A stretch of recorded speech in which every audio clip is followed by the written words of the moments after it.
Sebenarnya alasan saya RJ tadi tuh bahwa kita boleh salah tapi jangan bohong lah. Boleh salah jangan bohong. Gitu sebagai peneliti. Apapun kebenaran itu menyakitkan sekalipun kita berhenti diglorifikasi, dielu-elukan, itu udah resiko. Ya, pada saat saya bersama dengan Bambang Tri, apa dia bilang? Tujuan saya menulis buku itu cuma duit kok. Astagfirullah. Memangnya Kozinudin ke UGM nggak? Kozinudin? Enggak. Atau ke Sulu? Abdul Ghafur itu siapa? Di tengah jalan, sekarang udah petentang-petenteng kayak pahlawan kebenaran. Nggak pergi juga mereka ke sana. Gitu. Refli Harun, di tengah jalan semua mereka ini. Makanya kalau mereka mau cari data, ayo dapatkan, tantang. Saya tantang saksi-saksi mereka dari Pasar Pramuka kek, dari Ketoyan kek, dari Pak Kasmujo, ayo datangkan. Atau dari sumber-sumbernya Bambang Tri, hadirkan gitu loh. Gitu, mereka harus berusaha untuk itu. Bukan sibuk podcast 3 kali sehari. Cari saksi fakta Kayak itu. makan obat ya kan? Gak ada usaha untuk itu, Bang. Setahun saya bersama mereka.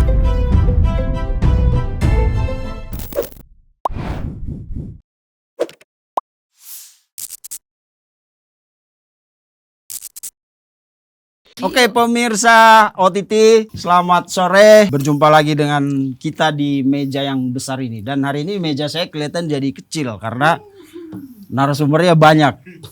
Orang-orang gede semua ini.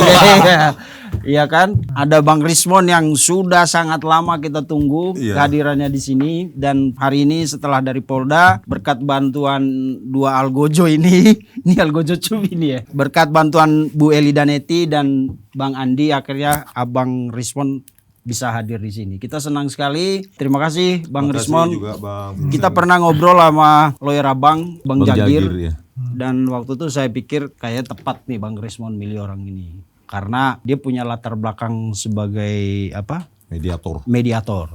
Dan itu bersertifikat dari Mahkamah Agung. Jadi saya waktu itu berpikir kayaknya bakal berjalan sendiri ini Bang Rismon. Ya, walaupun kemudian belakangan dibilang banyak lah title baru Abang itu. Dari Sengkuni sampai segala macam.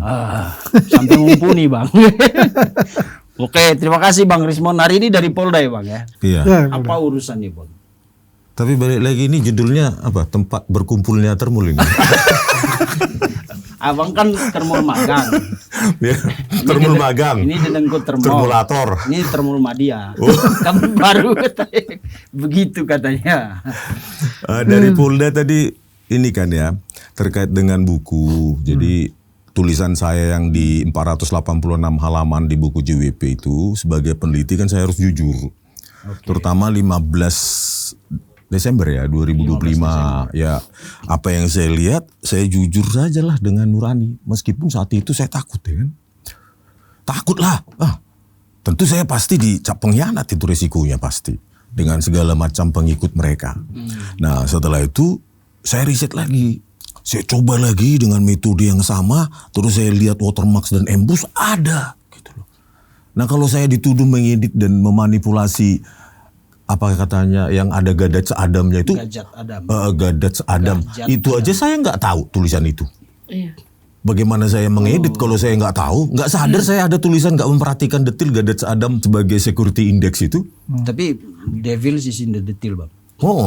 Nah terus saya coba lagi dengan apa namanya metode yang sama. Ya gradient domain tone mapping segala macam itu saya kawinkan dengan reaction division. Nah ini kan kalau kita punya kemampuan di bidang itu maka kita sebutkan algoritmanya, kita sebutkan prosedurnya, gitu loh. Kita sebutkan numeriknya di buku yang dari yang sekarang tadi yang kami antarkan ke Pak Polda ya, di pihak Polda sebagai lampiran karena saya di BAP itu saksi. Ya nggak tahu sebutannya saksi mahkota kah, saksi apa, yang penting saksi. Nah di situ kan saya sebutkan saya akan melampirkan buku yang sedang saya tulis itu 2 bulan yang lalu waktu saya di BAP. Nah menindaklanjuti itu maka saya sudah menuntaskan tugas saya ya, bahwa itulah yang terjadi. Hampir 800 halaman saya tambahkan sejumlah metode seperti bab 1 itu ada uji emboss maupun watermark dengan segala macam metode, ya. Selalu itu cross check dengan berbagai macam metode di buku saya itu. Terus yang terakhir sampai bab 10 itu pencocokan citra wajah. Nah, di situ ya sudah kita kunci lah perdebatan itu.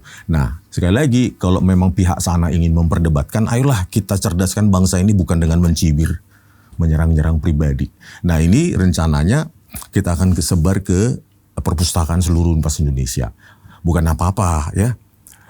Supaya menjadi kajian juga untuk mereka yang bidang yang sama. Kan ada bidang yang sama di sana di teknik informatika maupun teknik elektro. Ada dosen, ada S1, S2, S3 mahasiswanya.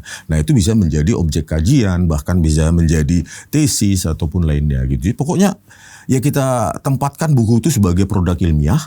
Kalaupun mau dilawan, bantah dengan ilmiah, itu aja.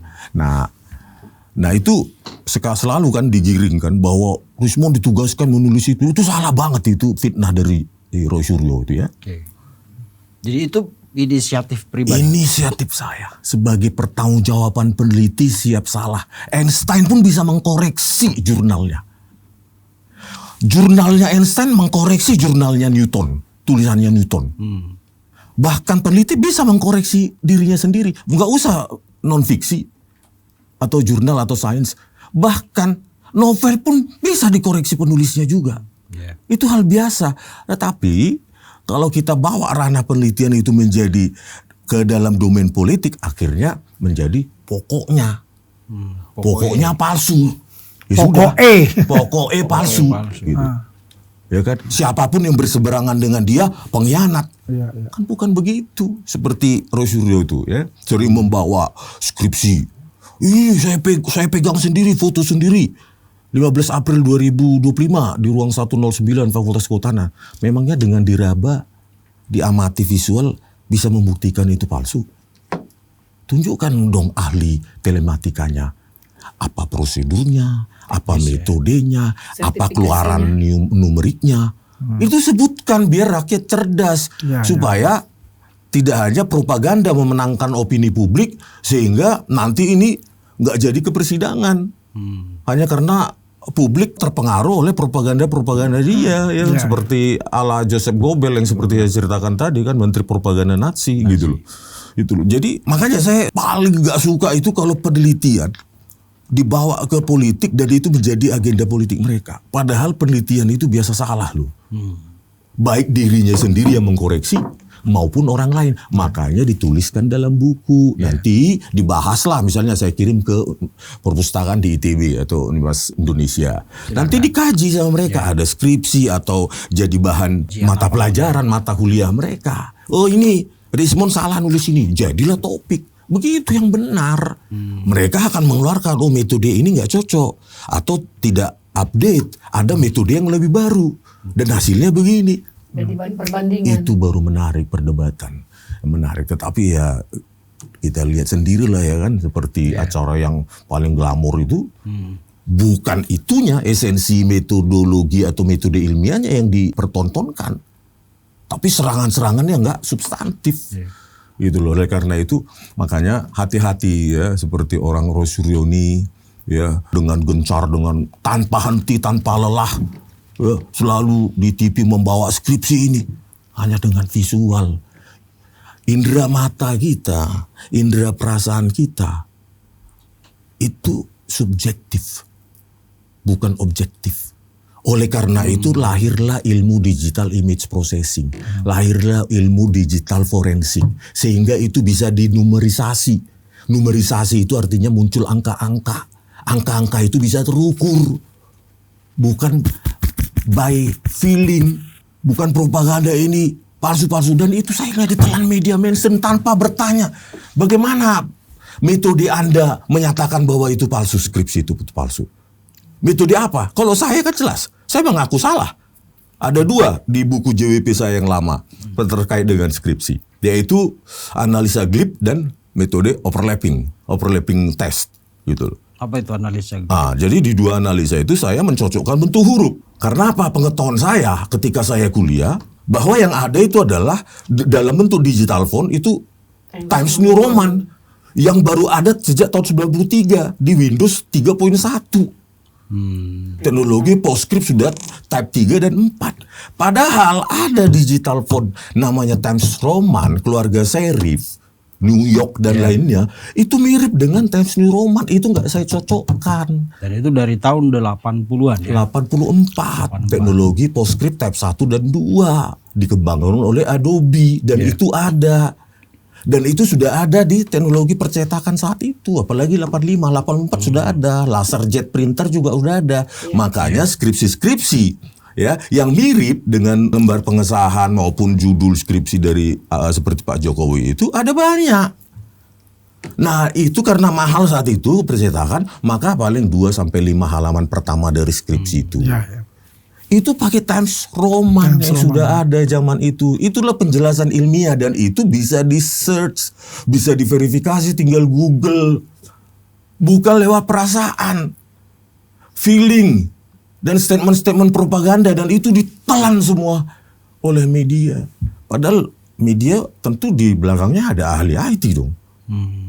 Ya kan tinggal ditanyakan dengan pertanyaan-pertanyaan cerdas. Ya boleh memberikan dia panggung, tapi berikan pertanyaan kritis harusnya. Gitu loh. Jadi ini kan penjelasan teknis banget ya Bang. Sekarang orang bilang tunjukkan ijazahnya. Nah, saya tertarik dengan pertanyaan Bang siapa kemarin, Bang Rifai. Emang kalau ditunjukin mata telanjang kita bisa buktikan itu asli apa enggak? Gini Bang, kalau itu kan dari perspektif hukum ya Bang ya. Logika sekuensial pendidikan kan selalu dikatakan, kalau nggak ada skripsi, tentu ijazahnya palsu. Maka dia bilang skripsi itu palsu. Tetapi apa? Pakai apa? Mata. Memang pengamatan mata atau visual itu ilmiah? Nggak ilmiah Bang. Justru karena tidak ilmiah, lahirlah ilmu digital image processing. Computer vision namanya, bukan human vision. Human vision ya lewat indera mata. Kita lihat ada bentuk awan pun kita kira itu dewa tertentu atau apa ya terbatas. Kan? Computer vision atau digital image processing lahir itu menjembatani kekurangan dari human vision. Justru human vision ini dihindari. Nah, Roy Suryo human vision, tetapi dengan gaya komunikasi yang siapapun kalah di Indonesia ini. Masuklah ke relung-relung hati dan pikiran mereka-mereka yang dengan cara seperti itu, dengan gaya komunikasi wayang atau buka kaos segala macam itu dapat mengena ke hati masyarakat.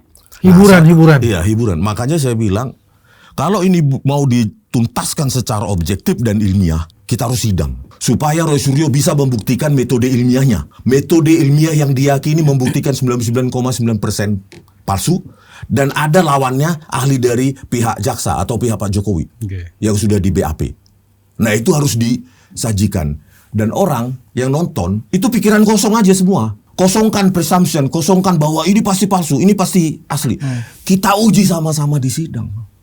Tutup semua, blank, kosongkan pikiran itu. Baru kita uji sama-sama supaya masyarakat itu cerdas. Bukan lagi nanti kalau kita target setelah Pak Jokowi, siapa lagi nanti ditarget musuh politik. Palsu. Diulangi terus seperti itu.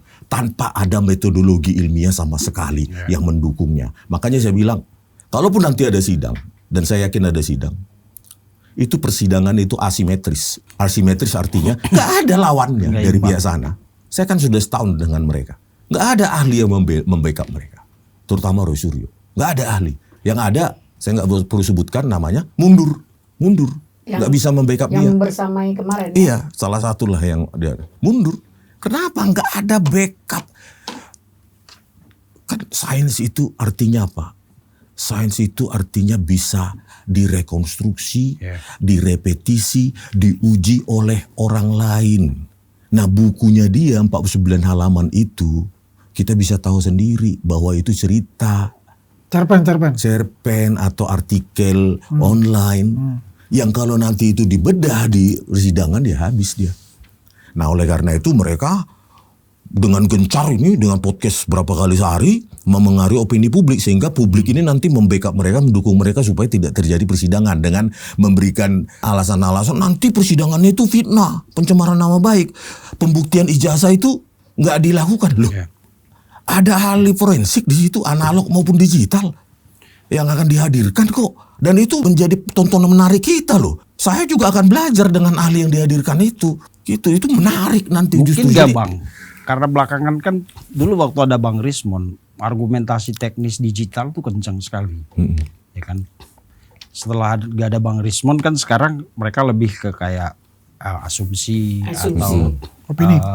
opini-opini hukum, ya kan, argumentasi hukum. Mungkin nggak karena selama ini orang bilang ya tulang punggung penelitian itu ya Bang Rismon. Gini Bang, ketika saya ngonten, saya sembari nulis sebenarnya. Jadi jauh sebelum saya kan ide menelurkan buku JWP itu kan ketika saya bertelepon dengan Dr. Tifa. Dia sudah sangat khawatir, sudah kita sibukkan aja nulis buku. Nah pada saat itu skrip saya sudah hampir selesai. Karena apa? Mulai dari akhir November saya sudah mengupas itu. Ketika menganalisa bentuk huruf yang ditunjukkan oleh Dr. Sigit Sunarta, Dekan Fakultas Kehutanan UGM itu, saya sudah menganalisa bentuk huruf. Cuma salah saya tadi itu langsung jump into conclusion. Itu Times New Roman. Karena ketika saya kuliah tahun 94, yang ada Times New Roman. Berarti yang terjadi makanya Bang Rismon waktu itu menyimpulkan ijazah itu asli karena ada kealpan teknis gitu ya. Bukan karena memang awalnya Bang Rismon juga masuk dalam kondisi seperti Bang Roy yang abang bilang, katakan ini persoalan ilmiah dibawa ke politik gitu. Jadi peneliti itu terus bertanya, question everything Bang. Iya kan? Jadi dalam proses saya mulai belum tersangka sampai itu juga saya terus meneliti. Malam-malam saya coba untuk mencari kebenaran itu. Saya takut subjektivitas saya itu lebih dominan. Subjektivitas artinya apa? Kebencian, ketidaksukaan terhadap orang lain lebih besar daripada objektivitas penelitian saya. Oleh karena itu saya tetap belajar. Saya tetap belajar Bang. Tapi emang ada Sampai 15 November. November ya. Desember ya. Itu saya pelototi saya yang paling lama. Mungkin waktu klaster 2. Saya paling lama saya pelototi. Klaster 1 kan saya. Dalam hati saya. waktu gelar perkara. Iya, saya berdoa, ya Tuhan, kalaupun saya salah, saya harus ungkapkan kesalahan saya dan saya harus menerima risiko itu. Walaupun saya dihukum, tetap dihukum. Waktu saya sebelum minta maaf ke Solo, saya bilang sama penyidik, bahkan ada petinggi kepolisian juga. Yang penting saya minta maaf Pak, penelitian saya salah. Risiko Pak Jokowi mau memaafkan, itu biar Pak Jokowi yang menentukan nasib saya. Yang penting saya sudah ungkapkan dulu bahwa setelah saya teliti ada emboss, ada watermarks, dan saya cocokkan juga dengan New Roman juga bisa. Hasilnya di atas 90%-an, sama seperti bentuk huruf Times New Roman. Terus saya mau kekeh, gak bisa tidur saya Bang. Jadi kalau dibilang ada alasan duit, aduh, gak ada duitnya Bang. Saya pulang dari Solo itu satu tas pakaian kotor. Iya. Jadi kalau ada Dokter Tifa ditawarin 50 miliar, siapa yang nawarin? Halusinasi deh. Dimaafkan aja sudah syukur. Ya, satu, metodologi terus dihilang-hilang. Saya dengan matematika Bayesian, saya sudah membuktikan 92%. Coba tulis buku, biar kita bedah. Bagaimana mathematical Bayesian yang merupakan dasar-dasar dari machine learning itu bisa sampai 92%. Padahal itu the basic of neural networks, Bayesian. Sebelum ada neural networks, Bayesian dulu. Bagaimana ilmu yang sudah kita bilang kuno bisa menyimpulkan itu 92% palsu. Sementara kita pakai ArcGIS, kita bandingkan dengan tokoh-tokoh publik, sejumlah presiden, versi tua dan versi muda. Ya, di dalam banyak literatur, kalau usia sudah selisih 30-40 tahun, maka kecocokannya, cosine similaritinya itu 35-60%. Dan mereka bilang kenapa cuma 60%? Ya karena beda usia Bang, jauh. Nah, 30 tahun. Abang bandingkan dengan lulus SMA. Foto abang lulus SMA. Maka fitur-fitur kunci di wajah ini berubah, namanya embedding features. Embedding features ini dicari. Jadi similarity itu juga akan menurun. Iya dong. Embedding features itu dicari featuresnya 512 item. Namanya 512 dimensi. Dilatihkan ke hyperspace-nya dia. Yang sudah dilatihkan namanya ilmiah. Kalau pajang 2 foto masa muda dengan masa tua, terus bilang nggak mirip, ini mirip itu. Itu pandangan mata ya. Makanya kalau selisih usianya mungkin 5 tahun ke bawah, di atas 70% itu wajar. Tetapi kalau sudah 30 tahun, misalnya fotonya Pak Jokowi lulus kuliah dengan ketika presiden, itu kan sudah 30 tahun. Atau foto Roy yang dipajang itu nggak tahu asli atau bukan. Ya kan itu bedanya. Makanya Kalau fotonya itu menarik gitu. Kita udah pernah coba. jauh sekali, Saya kan? pernah coba kan. Fotonya Dewa Bujana. Jadi kan saya gambarin gini. VGG Face pertama. Vision Geographic Group. Itu pertama VGG Face untuk image processing. Kemudian ada namanya FaceNet. Yang terakhir itu ArcFace itu yang terbaru. Ya kalau kita pakai VGG Face itu ya sudah kuno lah ya. Yang pakai FaceNet itu. Nah FaceNet itu cuma satu tampak depan. Oke. Kalau samping itu nggak bakal bisa baca dia. Hanya tampak depan. Nah ketika tampak depan kita kasih yang fotonya katanya yang agak mirip dengan Roy Suryo itu Dewa Bujana. Tampilkan tapi Roy Suryo posenya dia itu samping. Yang dibaca itu identik. Hijau sama. Berarti punya kelemahan di situ. Ya kan? Nah fungsi dari yang katakan tadi Bang Rismon itu ada namanya Mantik 2006 sama Fatal et al 2002. Vision dari mata kita itu sangat terbatas. Katakanlah di sini ada warna hitam ya tembok ini. Kan kita nggak tahu di dalam tembok itu ada apa itu barangnya. Kalau kita menggunakan yang namanya Mantik 2006 itu kita bisa tahu satu rumah kalau foto kan hitam depannya kan. Nggak sampai tembus ke belakang kan. Karena cahaya sama mata kita kan cuma hanya di depannya saja. Nah di dalamnya itu bisa diurai. Ternyata di dalamnya ada piano, dalamnya ada meja, dalamnya nih. Nah itu yang dilakukan oleh Rismon dalam ArcFace itu salah satunya. Kemudian kan orang bertanya gini Bang, ini teknis banget. Nanti kalau Abang bedah buku itu mungkin kita akan lebih detail lagi. Visualnya. Coba ada banyak pertanyaan yang selama ini menggumpalah di banyak kepala orang. Mereka bilang begini, kenapa setelah sekian lama hampir setahun itu baru Bang Rismon tahu bahwa ada aplikasi ini, ada metode ini lagi ada. Apa karena terpengaruh dengan atmosfer politik di balik kasus ini tadi sehingga yaudah pokoknya juga di awalnya gitu. Benernya alasan saya RJ tadi tuh bahwa kita boleh salah tapi jangan bohong lah. Boleh salah jangan bohong. Gitu sebagai peneliti. Apapun kebenaran itu menyakitkan sekalipun kita berhenti diglorifikasi, dielulukan itu udah resiko gitu loh. Ya. Tapi yang kedua juga saya merasa tereksploitasi secara politik memang.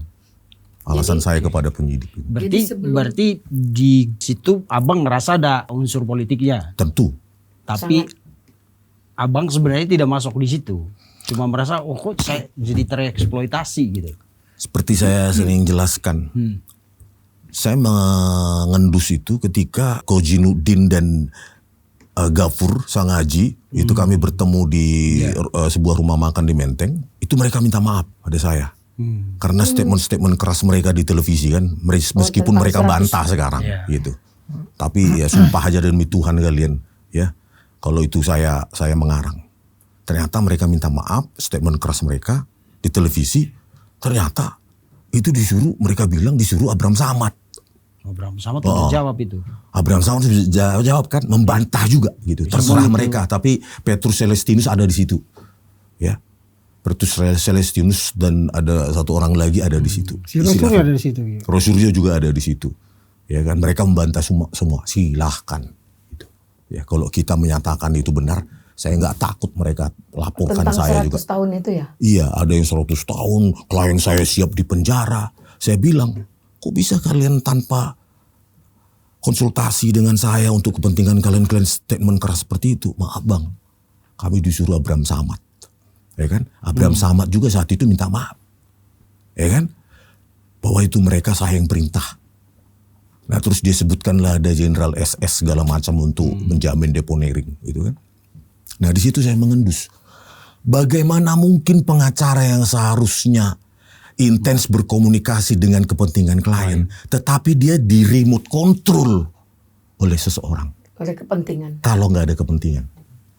Dan Abang bisa bertanggungjawabkan ini. Bisa itu karena Pak Abraham Samad udah iya. Iya, terserah mereka bilang pencemaran nama baik atau apapun. Saya tetap berpegang bahwa itu terjadi. Tapi saya yakin karena kata Abraham Samad, dia tidak pernah mau tahu dan tidak tahu menau. Dia menggunakan fasilitas tempat meeting itu di kantornya Abraham Samad. Saya pernah hadir di situ mewakili Bang Egy. Jadi kalau Abraham Samad membantah saat ini nggak bisa juga. Kami bersama Muslim Arbi datang ketika masalah TPUA itu Bang Egy sedang dioperasi, sakit.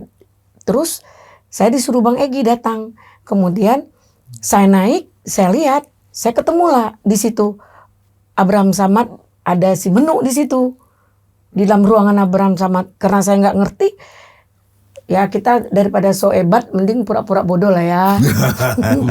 Saya tahu arahnya itu. Iya. Dan saya tahu, cuma itu off the record ya. Iya, iya. Nah kemudian saya masuklah ruangan meeting itu. Tiba-tiba berdatanganlah orang di sana. Nggak lama kemudian melihat saya, Kozinudin gelisah. Kozinudin ini kan pernah ini dengan saya, kerja sama dengan saya. Saya minta ada perkara dengan dia gitu. Jadi jangan dia pura-pura nggak tahu saya. Saya tahu asal usulnya siapa dia, saya tahu juga gitu. Nah tapi dia bilang, maaf, yang tidak masuk di dalam surat kuasa, saya rasa tidak boleh ikut dalam rapat ini. Ini kok ada rapat yang rahasia, yang tertutup. Kemudian saya disampaikan oleh Muslim Arbi, saya kemarin diusir loh. Saya datang ke sini, saya diusir. Kalau memang Bang Muslim pernah diusir, kenapa mau datang lagi? Ya kan, karena ada Bu Eli yang disuruh oleh Bang Egy. Udah itu langsung itu istrinya Ahmad Yani. Ahmad Yani. Ya, langsung istrinya Ahmad Yani sangat baik. Dia ngerti saya karena kami pernah sama-sama jadi kuasa hukumnya Pak Napoleon Bonaparte. Terus dia sambangin saya, Bun sabar ya, Bunda lebih profesional. Nggak apa-apa, tapi caranya nggak begitu. Akhirnya saya jawab, Kozinudin, ini emang ada masalah apa di sini? Saya datang ke sini karena Bang Egy diajak bergabung di situ. Terus saya larang Bang Egy, ini gabungnya seperti apa? Tentu saya, Bang Egy sakit, kebetulan saya hadir di situ mewakili Bang Egy. Mereka ketakutan ada saya gitu. Mungkin tidak satu circle, mereka nggak nyaman gitu. Nah saya yakin dan percaya Abraham Samad itu ikut memperkasai perkara ini. Jadi pemirsa, konteksnya adalah kalau Bang Rismon tadi itu menyebut nama Pak Abraham yang waktu itu udah dibantah sama Pak Abraham. Dibantah. Tapi Bang Rismon yakin bahwa Saya bantah apa yang dia lagi, sampaikan saya itu ulang. benar. Iya. Konteksnya itu waktu sudah berjalan. Sementara yang disampaikan Bu Eli itu ada pertemuan di kantor Abraham Samad waktu itu ya. Ada catatan digitalnya kok, kan punya WA group. Saya Bang ada foto. Jagir juga punya. Iya. Bahwa di sana koordinatornya memang Abraham Samad. Iya. Dan siapa yang tampil di TV juga atas izin dia, gitu loh. Dikoordinir. Iya, dikoordinasi oleh Abraham Samad. Jadi banyak jejak digitalnya. Jadi ketika si Al-Katiri tampil diundang, kemudian dipanggil Al-Katiri, dipecat Al-Katiri. Karena kenapa? Di TV tampil tanpa koordinasi dan izin dari Kozinudin, karena koordinator yang boleh mengizinkan itu Kozinudin menurut Abraham Samad. Jadi ini memang mereka memang memainkan organisasi. Ya sistematis lah istilahnya. Nah dalam hal ini ada komandonya berarti. ada komandonya. Terus disinilah yang mereka seperti arogansi, seperti merasa ada backing gitu. Kalau hukum nggak ada backingan, Jadi nggak bisa. saya tambahkan dikit Ya, oke. terkait itu. Ya, saya sekarang juga akhirnya sadar ya. Minta maaf sama Bang Egy Sujana dan Tulang Damai Hari Lubis.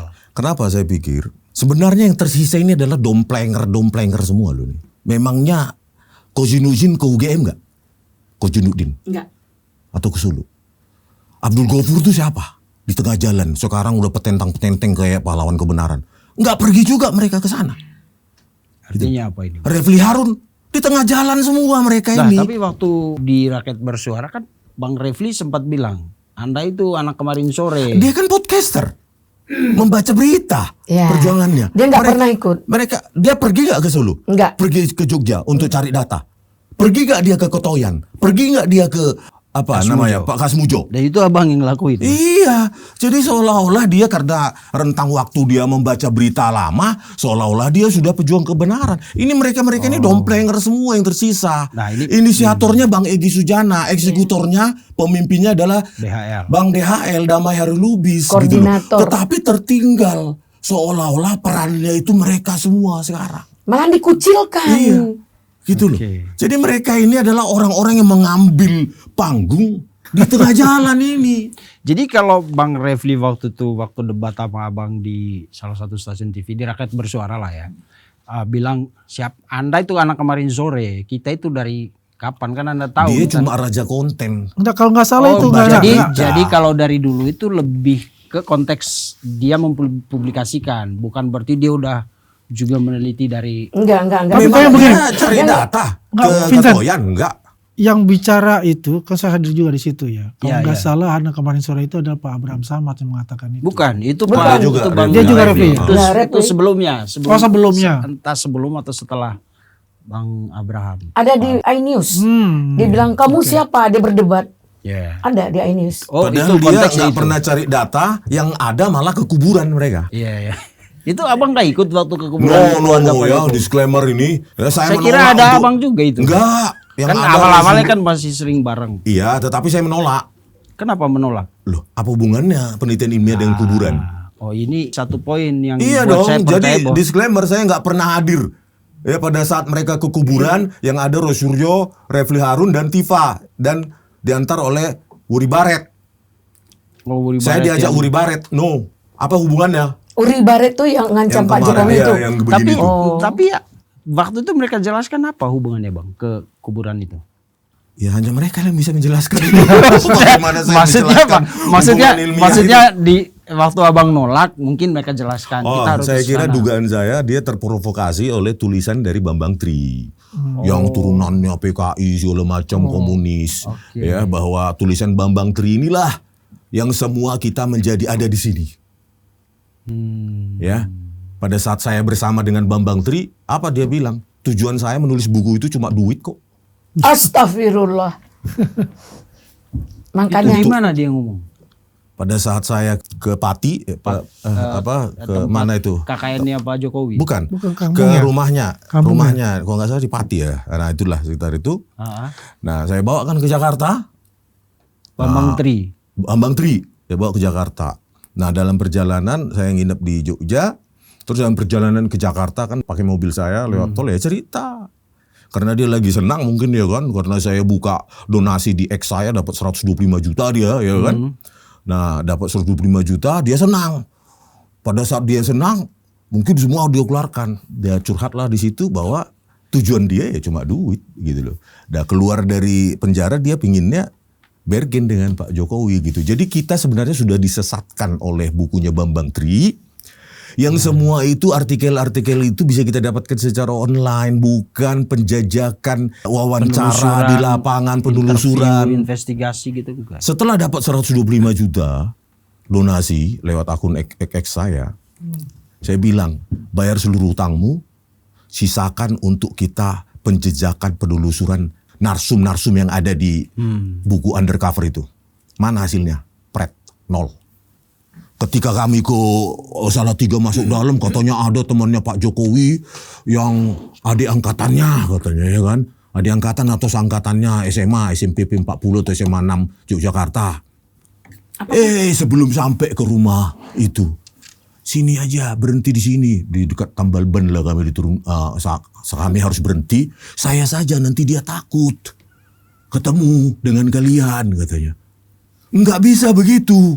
Ini kan uang donasi untuk penjajakan penelusuran. Orang mengasih dana itu untuk menginvestigasi lagi, menelusuri lagi itu kebenaran buat Jokowi undercover 3 gitu tujuannya. Enggak, dipaksa saya berhenti mobil, dia sendiri naik ojek. Terus setelah itu dia laporkan, udah apa dia takut dia ketemu bla bla bla bla bla bla. Jadi nggak ada verifikasi narsum apapun dari buku Jokowi undercover. Coba satu pun. jadi 3 kali saya melakukan ya ke katanya narsum. 3 kali hal yang sama dia lakukan kayak Berarti gitu. awalnya abang menelusuri itu referensinya buku Bambang Tri itu. Peneliti bang saya. Iya. Iya, ya kalau itu sih Cari kan ke naluri data lapangan. peneliti. Ada pakai ilmiah, maka ada wawancara ke lapangan. Siapa wawancarai Pak Kasbujo? Saya kan. Iya. Jadi jangan diklaim oleh Refli Harun, apalagi Rosuryo. Gitu loh. Oke, jadi Dengan Bambang Tri juga saya lakukan itu. Hmm. Bensin sendiri, biaya tol sendiri. Kenapa? Saya bermaksud, bener nggak sih narsum-narsummu itu di Jokowi Undercover 1 dan 2? Gitu. hasilnya? Nol. Apakah tahu katanya? Saya keluar duit, saya keluar Katanya Jokowi bensin tol. Undercover ini, katanya setelah Bang Egy kan terjebak dari Jokowi Undercover itu, dia datang ke rumah, kemudian bersama si Gus Nur, kemudian kata Gus Nur, ini benar nggak? Benar, makanya muhabalat, sumpah. Akhirnya mereka terjebak dalam persoalan itu. Setelah itu, kami kan ingin mencoba membantu Pak Gus Nur kan. Ternyata apa yang terjadi? Ada yang menyampaikan di Solo bahwa Bambang Tri ini kejiwaannya terganggu gitu. Iya memang. Karena anaknya, ya kan, istrinya. Jadi makanya saya bilang jadi- kita tersesatkan oleh Jokowi Undercover ini, Itu dia. sehingga kita ada di sini sekarang. Tapi gitu. waktu itu abang udah sadar dari situ. Belum. Waktu penelusuran itu. Belum, saya kira dia memang istilahnya narsum-narsum itu ya benar-benar nggak mau dijumpai, takut gitu kan dengan Rismon gitu datang wawancara gitu kan. Saya masih percaya dengan Bambang Tri saat itu kan gitu, bahwa kita juga bisa dibodohi dia gitu loh, ya kan? Donasi habis, narsum nggak dapat 125 juta, Titik-titik yang 135 atau 125 juta gitu loh. Habis. Itu nggak bisa dibantah itu. Oke. Nah, Gitu. sebentar. Bang Andi gampang. Santai. Ini kan pemain Dengan saya kali dia. Kalau saya tuh senang itu aja dengarnya nih. Ini ada satu hal yang baru Iya, yang menarik, diungkap Bang. oleh Saya baru tahu. Bang dong. Rismon, dan ini kan kita baru tahu ini. Jadi awal sadarnya. menelusuri itu Nah, sebenarnya ya kan memang kalau benar apa yang ditulis Bambang Tri itu kan memperkuat penelitian abang soal ijazah ini kan. betul. Zong. Makanya Refli Harun melakukannya enggak. Saya modal sendiri, bensin sendiri, uang makan sendiri, hotel sendiri, tol sendiri. Saya cari itu. Bang, di luar peneliti bang, apa yang abang mau dapat waktu itu? Saya berpikir Karena- saat itu problem solver, Bang. Saya kan terpengaruh juga tulisannya Jokowi Undercover 1 itu. Oh, Undercover 2. Terpengaruh, 1 atau 2 lah itu, Ya. dua-dua saya baca. Oh, baca dua-duanya. Gitu loh. Saya terhipnotis dengan tulisan itu. Masa sih sebegini pemimpin Indonesia kita? Makanya saya buat open donation, open donasi di Untuk akun X saya. menelusuri. Dapatlah 125 juta, 135 juta. Dia bayar hutang-hutangnya dia selama di penjara. Sisalah entah berapa gitu kan. Kami penelusuran investigasi itu, itu. investigasi. Dan hasilnya zong. habis deh. Habis duitnya. Itu yang terjadi juga sama Bang Jadi Egy. untuk penelitian ijazah itu abang nggak dapat sedikit pun kayak faktor penguat untuk penelitian ijazah itu. Sama kejadiannya kan tadi data lapangan dari Bambang Tri. Sekarang data lapangan di Pasar Pramuka. Zong juga kan. Orang udah ke sana. Telusuri juga sama Sentana juga. Zong semua. Tapi mereka masih ngomong terus. Ya itu kan untuk komoditas konten. Gitu loh. Mana coba tunjukkan. Yang dia bilang siapa yang buat lah, siapa yang inilah. Gitu loh. Itu kan cuma nakut-nakuti aja supaya nanti di persidangan nanti kami ajukan saksi kami bla bla bla. Zong itu Bang. Itu karangan belaka dari siapa? Yang PDIP itu. Betor Suryadi. Betor Suryadi. Terus ada Suban Palal juga. Iya. Ada lain cerita. Oke. Satu pun Betor ya. itu ya kalau untuk bicara yang pramuka itu. Gitu. Oke. Bang, ini baru bang. Ini baru. Selama ini saya pikir tuh abang meneliti tuh narasumber-narasumber yang berhubungan dengan perkuliahan Pak Jokowi. Kan abang sempat ke tempat KKN kalau tidak salah ya. Iya. Ketemu Pak Kasmujo. Iya. Terus ke UGM yang Bahkan Pak Sufyan sempat- Effendi juga. Iya. ya kan? Heeh. Terus Ternyata- mereka bilang saya kemarin sore. Saya yang melakukan itu. Kan gila itu. Dia hanya podcast dia baca berita dia langsung merasa paling sudah abang menelusuri. nyangkul. Heeh. Dia baca berita. Terus ayo mon, di mana sekarang? Ini Rismon yuk, nyangkul. pakai telepon. Risma Dia kan nyangkul. ngegali data nyangkul kan, abang nyangkul ya kan. Risma nyangkul, dianya makan nasi padang. Depan kamera lagi ya. Depan kamera kan.